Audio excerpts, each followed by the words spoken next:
Olá pessoal, tudo bem com vocês? E aí? Hoje estamos nos encontrando de forma remota. Vamos falar um pouco sobre saúde mental. Para quem não me conhece, o meu nome é professor Aldaci Bernardino e vamos estar falando sobre assistência de enfermagem ao paciente, na saúde mental. E aí eu te pergunto, como é que é esse apanhado todo, como são essas condutas, como são essas normas, o que vamos fazer com esse paciente? E eu te pergunto, você sabe o que é saúde mental? O que fazemos com a saúde mental? Como foi essa reforma, esse tempo da saúde mental até em pleno ano de 2020? E de antigamente, como é que era isso? Como era que as pessoas cuidavam desses pacientes? Muitas famílias sofriam e sofrem até hoje com a discriminação das pessoas para com essas pessoas, com esse público de pacientes doentes. E os transtornos mentais, eles vão dos mais simples, assim podemos dizer, aos mais complexos. Então você pode estar em sã consciência durante toda a sua vida. Em um determinado momento, você surtar, você virá enlouquecer, como dizem as pessoas, não é? Então não estamos livres de nada. Basta termos alguma emoção não tão maravilhosa, né, para despertarmos isso. E aí eu vou começar com uma música bem interessante, né, do nosso querido Raul Seixas. Então, escutemos.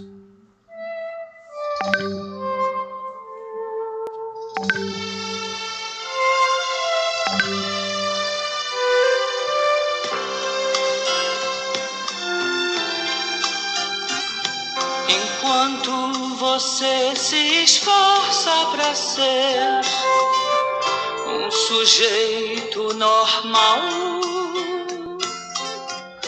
e fazer tudo igual,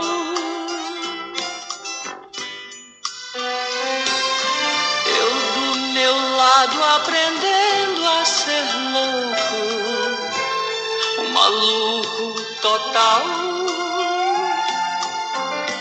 na loucura real.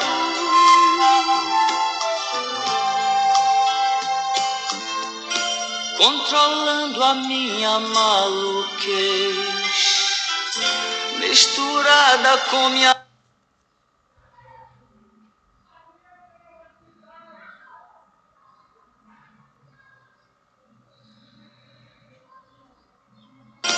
Controlando a minha maluquez, misturada com minha lucidez, vou ficar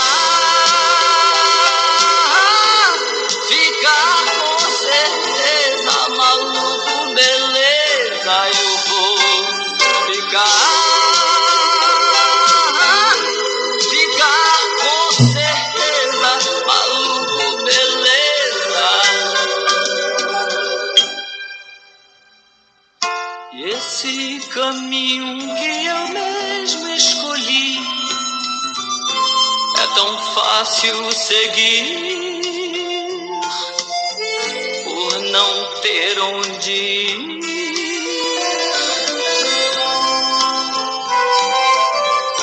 Controlando a minha maluquez, misturada com minha lucidez.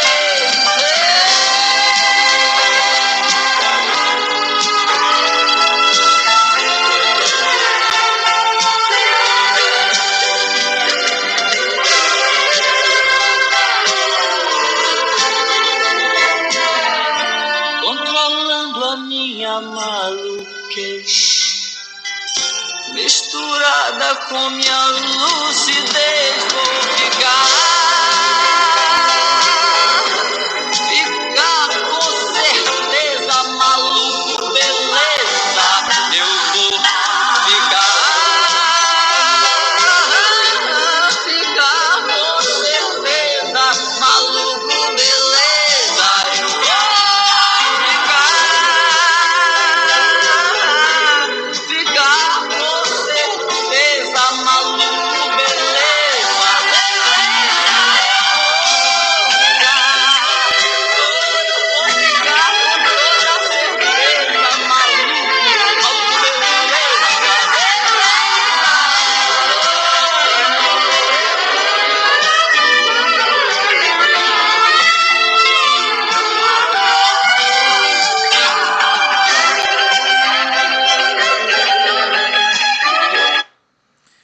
isso. Eu vou ficar com certeza maluco, beleza, né? Então, Raul Seixas, ele trata de forma maravilhosa essa canção. A minha maluquez com a minha lucidez. E será que os loucos eles não vivem desta forma? Horas malucos, horas lúcidos. Quem somos nós para fazermos tantos julgamentos? Quem somos nós para tirarmos pedras e não estender as mãos? Principalmente você, principalmente eu, profissional de enfermagem, profissional de saúde.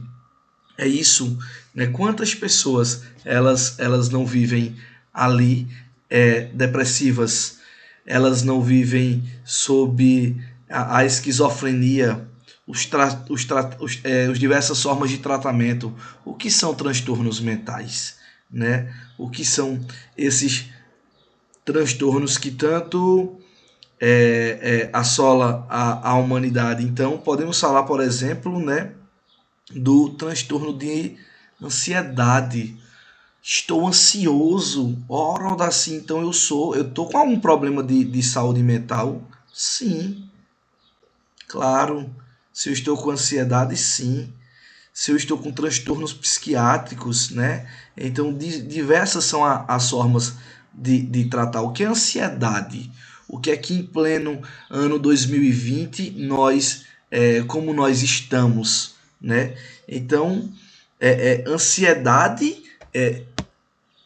podemos falar que é uma das coisas mais fáceis de serem encontradas aí na população. Fazemos diversos tratamentos. Eu faço auriculoterapia, por exemplo, ventosa terapia, né, uma terapia da medicina tradicional chinesa oriental. E aí, a grande maioria dos meus pacientes, eles sofrem de algum transtorno mental. Entre eles a ansiedade. Ele é um transtorno, né? Então, uma pessoa muito ansiosa, ela pode desenvolver um quadro aí mais complicado. E aí são preocupações intensas, excessivas, que estão persistindo diante das situações. Eu estou com medo de situações do cotidiano, de atividades corriqueiras, né? O meu coração está taquicárdico, ele está acelerado, está com esse ritmo elevado, né? Estou com uma respiração rápida, né? E aí, estou suando, estou com a sensação de cansaço, e isso é uma ansiedade, uma dor no peito. E aí, muitos pacientes sofrem disso e poucas pessoas, né, sabem tratar, sabem conversar. Então, o que é isso? Por quê? O profissional de saúde em pleno século, né, em pleno ano 2020 está sofrendo disso. Porque com esta pandemia, será que as pessoas não ficaram mais ansiosas? E a ansiedade pode ser considerada normal, indicado em uma doença subsagente, por exemplo, né? Mas quando esses sentimentos eles se tornam excessivos, obsessivos, interferem na vida cotidiana, ele já passa a ser uma complicação. Então, eu posso estar ansioso. Vou fazer uma viagem, né? Vamos para tal canto. Vamos retomar as aulas na Politec. Estou ansioso. Tranquilo. Mas a partir do momento que essa ansiedade ela começa a interferir no teu desenvolvimento psíquico, nas tuas atividades do cotidiano, já começa a te atrapalhar. Isso já é algo que precisa de um tratamento, de uma assistência médica, de uma terapia, um psicólogo, uma psicanálise, uma terapia oriental, algo que te faça bem, né? Então, eu posso ir de um autotratamento, desde uma atividade física, com uma dieta saudável, balanceada, para regular o meu sono, exercícios que me relaxem, que me ajudem para reduzir essa ansiedade, participar de grupos motivacionais, né? Que é eficaz, e aí evitar algumas substâncias, como a cafeína, o álcool, a nicotina. Devo, porém, procurar assistência médica, porque essa que a gente fala anteriormente é um autotratamento, e aí eu tenho que ir ao médico, tenho que monitorar, tenho que ver, porque essa minha ansiedade, eu posso desenvolver algum pensamento suicida, alguma incapacidade de trabalhar ou realizar alguma atividade do meu dia a dia, não conseguir dirigir, não conseguir pilotar, não conseguir estudar, então eu preciso marcar um médico, né, para ver o que é que está acontecendo. Eu tenho que ver se estou utilizando alguma droga, se estou triste, se estou desanimado, porque aí eu posso já ir para uma depressão. E aí a gente fala, né? O que é um transtorno de ansiedade generalizado, né? Ele é permanente, ele é, vai te causar problemas na tua vida social. E aí tem a fobia social, é a doença mental crônica em que vai haver interações aí sociais que causam ansiedade irracional. Estou aí, não, meu coração está palpitando, estou com medo, estou ansioso diante daquela circunstância e não sei o que é. E aí diversos são os problemas. Eu posso ainda falar no transtorno de ansiedade, né, de separação. Então aí quando a criança, um distúrbio em que aquela criança ela fica excessivamente ansiosa quando há uma separação dos pais. Então, choro, apreensão, né, medo de ficar só, os pais se separaram. Então, ansiedade não só eu pensar naquele objeto que quero comprar, estou ansioso. Diversas são as formas de ansiedade. Existem os transtornos, por exemplo, transtorno compulsivo obsessivo, e aí um pensamento excessivo, obsessões, que levam a pensamentos repetitivos, né, compulsão realmente. Então ele é caracterizado principalmente, né, pelo senso compulsivo. Ele é caracterizado principalmente por pensamentos e medos irracionais, obsessões que levam a comportamentos compulsivos. Para você ter uma ideia aí, né, o tratamento ele pode ajudar, mas essa doença ela não tem cura. E aí ele geralmente é diagnosticado pela a própria pessoa. E aí os sintomas, né, vão toque, transtorno obsessivo compulsivo, repetição daquilo ao longo da vida, repetir aquela limpeza, aí eu preciso limpar, eu preciso voltar, eu preciso fazer isso. Então o comportamento compulsivo, ele é um comportamento ritualístico de movimentos repetitivos e que há uma repetição daquelas coisas, né, uma repetição persistente de palavras, de ações, de acumulação compulsiva, por exemplo, agitação, hiperatividade, impulsividade, isolamento social repetitivo, né? Uma repetição sem sentido das próprias palavras, por exemplo. Perdão. E aí, em geral, eu tenho que estar preocupado com isso, porque há no humor uma ansiedade, uma apreensão. Eu posso ter um ataque de pânico, por exemplo. Eu posso ter uma culpa, um descontentamento geral. E alguns sintomas psicológicos dentro dessa área é o medo, é a depressão, o narcisismo, há obsessões sexuais, por exemplo. E também é muito comum a aversão a alimentos, a um pensamento acelerado, né? Pesadelos, repetições incessantes desses pensamentos. E diversas são as formas que ela se apresenta, né? Então, existe sim um tratamento. Ele é feito de tratamento individual, paliativos, né? Eu preciso ir para o psicoterapeuta, medicamentos, ou ir para os dois. Eu preciso ter um tratamento em grupo, um grupo de apoio cognitivo, uma terapia de aversão, uma psicoeducação. Preciso ter medicamentos que inibam a recaptação de serotonina, ansiolíticos, antidepressivos, por exemplo. E para vocês verem que muitos são os transtornos mentais. Ah, isso é considerado um transtorno mental, então eu sou louco. Não, você não é louco. Né? Você tem apenas um distúrbio mental. Então, entre eles, a gente pode falar, né, da depressão. Existem diversos tipos de depressão. Existe a depressão ali a depressão na infância, porque a criança era muito ansiosa, os pais se separaram, uma depressão porque perdeu um ente querido, uma depressão porque perdeu um filho na gestação, uma depressão depois de uma traição, né? Então, ele é um conjunto de condições associadas à elevação ou rebaixamento do humor. Então, a depressão é como uma depressão, um transtorno, né? Bipolar, por exemplo. Então, a depressão, ela mata. Né? 80% das pessoas com depressão elas podem ter uma boa recuperação, mas ela é uma doença que agora em setembro a gente comemora o Maio Amarelo, que ela é uma doença que ela pode matar.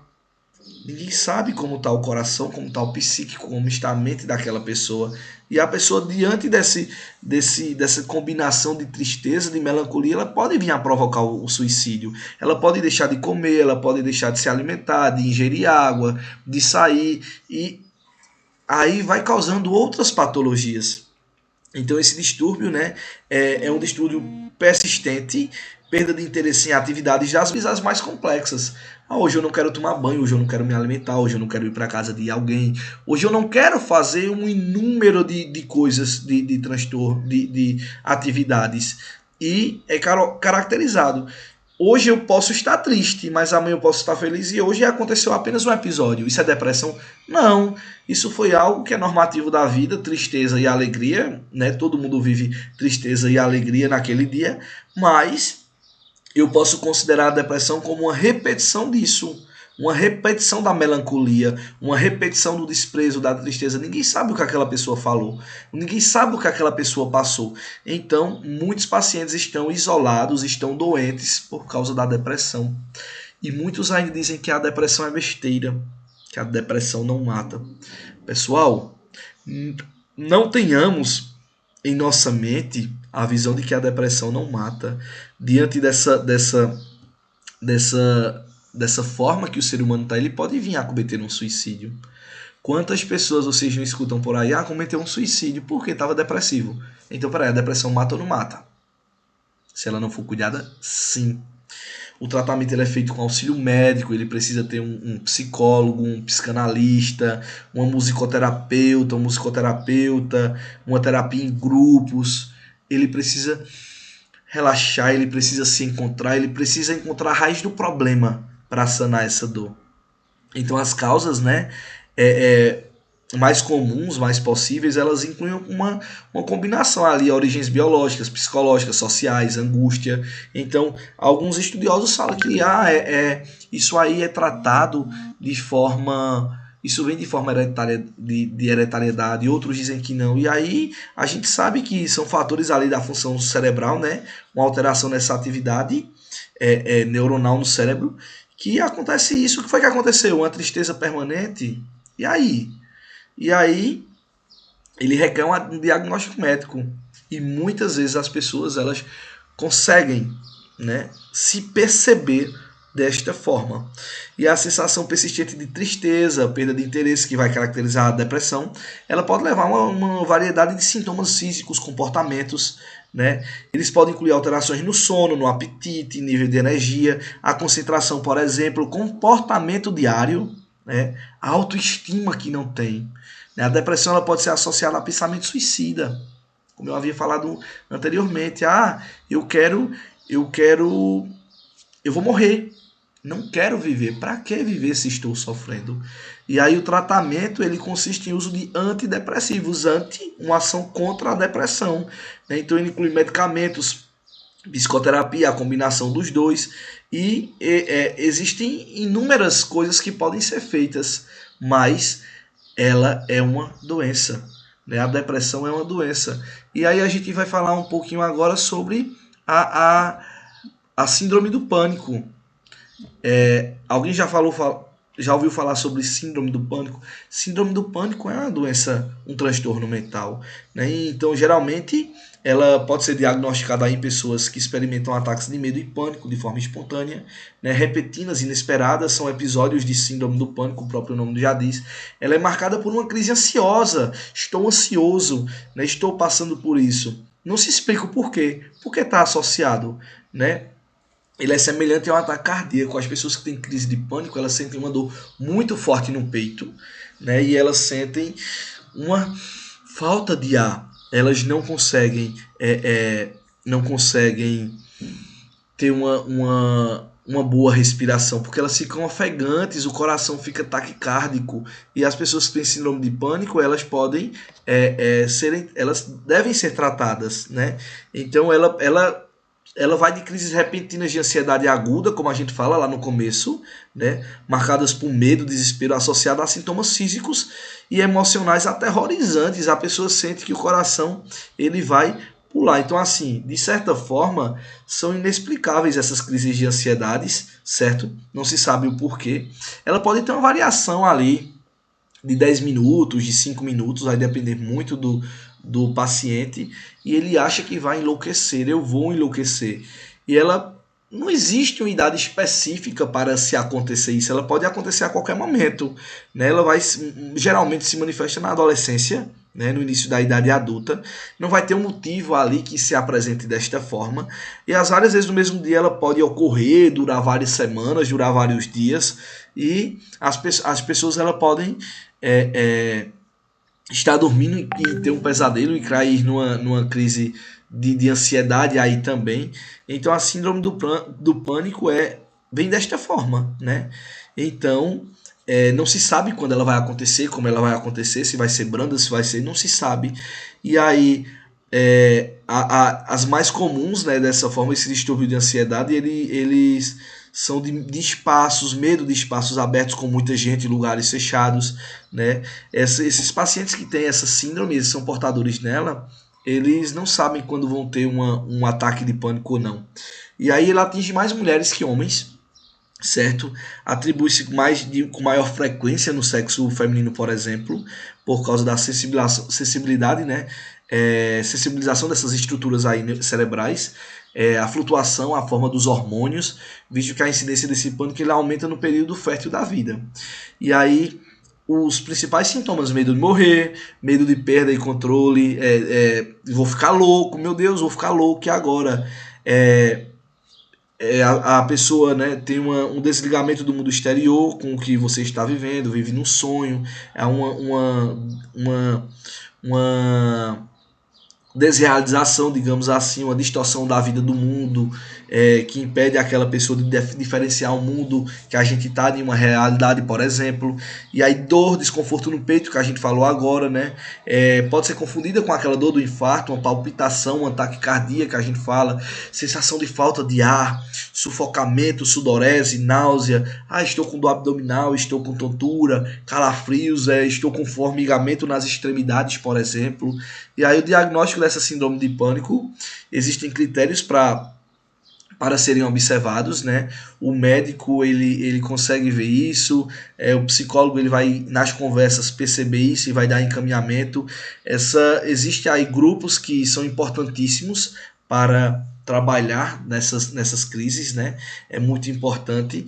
O tratamento dessa síndrome do pânico, ele vai desde medicamentos antidepressivos, por exemplo, né?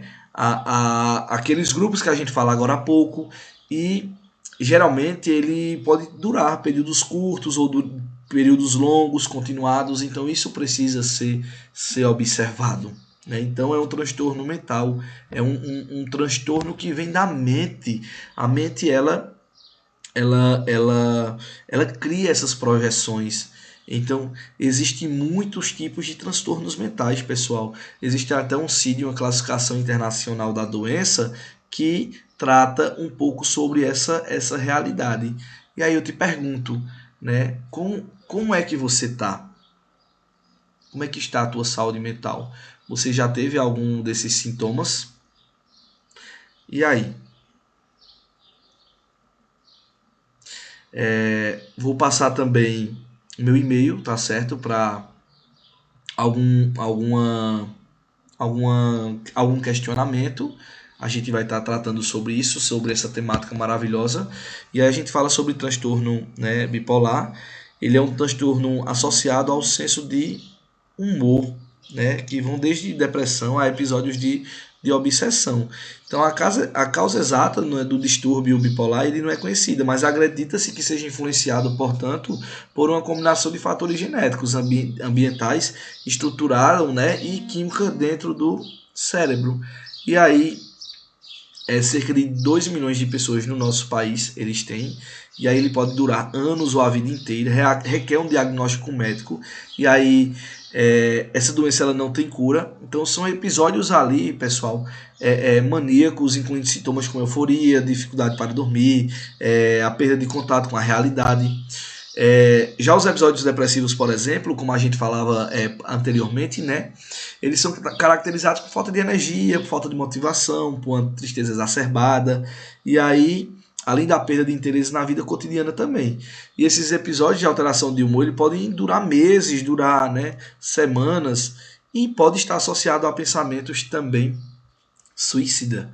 Gente, e aí quando a gente fala desse transtorno, né, do bipolar, hoje eu estou bem, eu estou rindo, eu estou dentro de 20 minutos eu fecho a cara e mudo e não quero conversar com a pessoa, estou em outra situação. Ele tem um transtorno ali de forma dupla. Ele tá bem, daqui a pouco ele tá chateado, daqui a pouco ele volta novamente. Então é muito difícil conviver com pessoas assim. Mas a gente precisa se adaptar a essas pessoas, a gente precisa, né, conhecer essas nuances, a gente precisa tratar de forma, né, correta. E aí eu te deixo aí um tempinho para você depois entrar em contato comigo e a gente ver esses tipos de transtornos.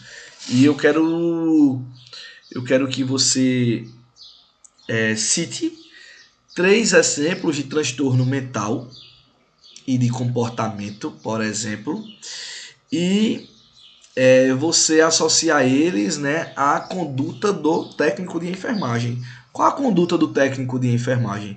Então fica à vontade, e aí você pode mandar isso por e-mail para oldacij1@hotmail.com. Vou estar olhando todas as quartas-feiras em horário comercial. Tranquilo, pessoal? Desde já é uma grande satisfação estarmos com vocês, né? A turma aí do terceiro módulo. E aí foi uma turma que acompanhei e tenho muita saudade.